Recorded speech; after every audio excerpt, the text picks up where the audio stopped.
ప్రతి వ్యవస్థకి కూడా ఒక సిస్టమ్ ఉండాలి. కిందెవరు, ఆ పైనెవరు, ఆ పైనెవరు అన్నటువంటి ఈ మొత్తం నిర్వహణ చేయడానికి ఒక వ్యవస్థ ఉండాలి. ఇప్పుడు ఫర్ ఎగ్జాంపుల్ రెవెన్యూ వ్యవస్థలోనే ఉంది. ఎంఆర్ఓలు అంటే revenue inspector, MRO, RDO, sub collector, joint collector, collector, వీళ్ళపైన రెవెన్యూ శాఖ కార్యదర్శి, వీళ్ళపైన రెవెన్యూ శాఖ ముఖ్య కార్యదర్శి, తేడా వస్తే రెవెన్యూ మంత్రి, క్యాబినెట్, ఇట్లాంటి ఒక సిస్టమ్ ఉంటుంది. అదే డెమోక్రసీ. డెమోక్రసీలో బ్యూటీ ఏంటంటే క్రాస్ చెకింగ్ మెకానిజం ఒకదానికొకటి ఉండటం అన్నటువంటిది. దాన్ని పక్కన పెట్టేసినటువంటి వ్యవహారమే ఇప్పుడు కనబడుతున్నటువంటి ఇష్యూ. ఏది? మన న్యాయ వ్యవస్థలో. న్యాయ వ్యవస్థలో మ్యాజిస్ట్రేట్లేమో పరీక్షలు రాసి పాస్ అయ్యి ఆ తర్వాత ట్రైనింగ్ అయ్యి రావాలి. బట్ హైకోర్టు జడ్జిలకి, సుప్రీంకోర్టు జడ్జిలకి అట్లాంటిది లేదు. వాళ్ళు ఆల్రెడీ ఎక్స్పీరియన్స్డ్ చాలా ఉంది అన్నటువంటి కోణంలో నుంచి నడుస్తూ ఉంటుంది. ఇదంతా ఎందుకు చెప్పాల్సి వస్తుందంటే ఇప్పుడు అలహాబాద్ హైకోర్టుకు సంబంధించినటువంటి ఒక న్యాయమూర్తి ఇచ్చినటువంటి తీర్పు మీద సుప్రీంకోర్టు బెంచ్ ఇచ్చినటువంటి తీర్పు ఇప్పుడు ఆగ్రహానికి కారణమైంది. ప్రశాంత్ కుమార్ అనేటటువంటి జడ్జి గారు ఇచ్చినటువంటి తీర్పు ప్రకారం ఓ సివిల్ కేసులో ఒక అతనికి ఒక 5 లక్షల రూపాయలు బాకీ పడ్డారు. ఎన్నిసార్లు తీర్చమన్నా తీర్చట్లేదు. కేసు పెట్టమంటే పోలీసులు సివిల్ అంటారు. సివిల్ మరి డబ్బులు ఎట్లా రికవర్ అవుతుంది? సివిల్ కేసు కాబట్టి దాంట్లో అట్లా లేట్ అవుతుంది. దాన్ని క్రిమినల్ కేసు కిందకి మార్చండి. సివిల్ కేసుల్లో ఏళ్ల తరబడి చివరికి ఆ కేసు తేలేలోపు ఆస్తులన్నీ అమ్ముకోవాల్సి వస్తుంది అంటూ జడ్జి గారు తీర్పిచ్చారు.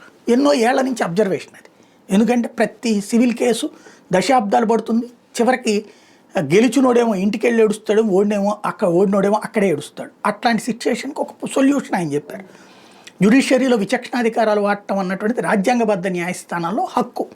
అది సుప్రీంకోర్టు న్యాయమూర్తులైనా, హైకోర్టు న్యాయమూర్తులైనా ఎవరికి ఎక్కువ కాదన్నటువంటిది అక్కడ చెప్పబడుతున్నటువంటి కాన్స్టిట్యూషనల్ కోర్ట్స్ అంటారు హైకోర్టుల్ని, సుప్రీంకోర్టుల్ని. హైకోర్టు మీద సుప్రీంకోర్టుకి ఆధిపత్యం, సుప్రీంకోర్టుకి లేదు అన్నటువంటిది ఇంతకుముందే తేల్చి చెప్పినటువంటి అంశం. ఆధిపత్యం కాదు, విధులకి సంబంధించినటువంటి బాధ్యతలే అన్నటువంటిది.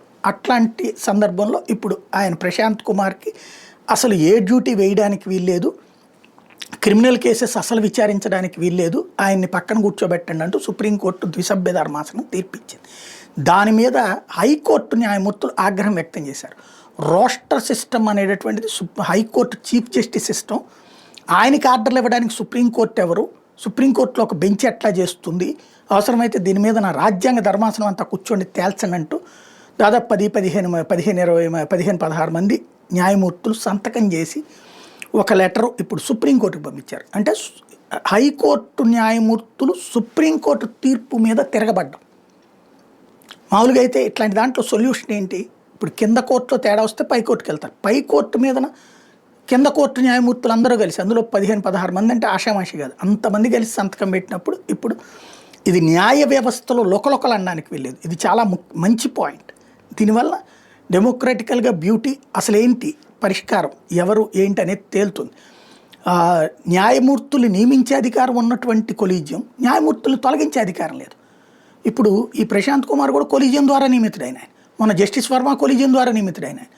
మామూలుగా కొలీజియం అనేటటువంటిది నాకు అంతా తెలుసు అని చెప్తోంది. తీరా చూస్తే ఇక్కడ ఇట్లాంటి న్యాయమూర్తులు నియామకాలు జరుగుతున్నాయి. అప్పుడు ఏమనాలా? ఎవరికి తప్పనాలా? ఆ వ్యవస్థ ఇదివరకు ప్రభుత్వం చెప్తే ఇట్లా కరెక్ట్ కాదంటే ప్రభుత్వపు తీర్పునే కొట్టిపాడేసింది సుప్రీంకోర్టు. ఇప్పుడు ఇవన్నీ కూడా చర్చకు వస్తాయి. రాబోయే రోజుల్లో మరింత చర్చ జరుగుతుంది.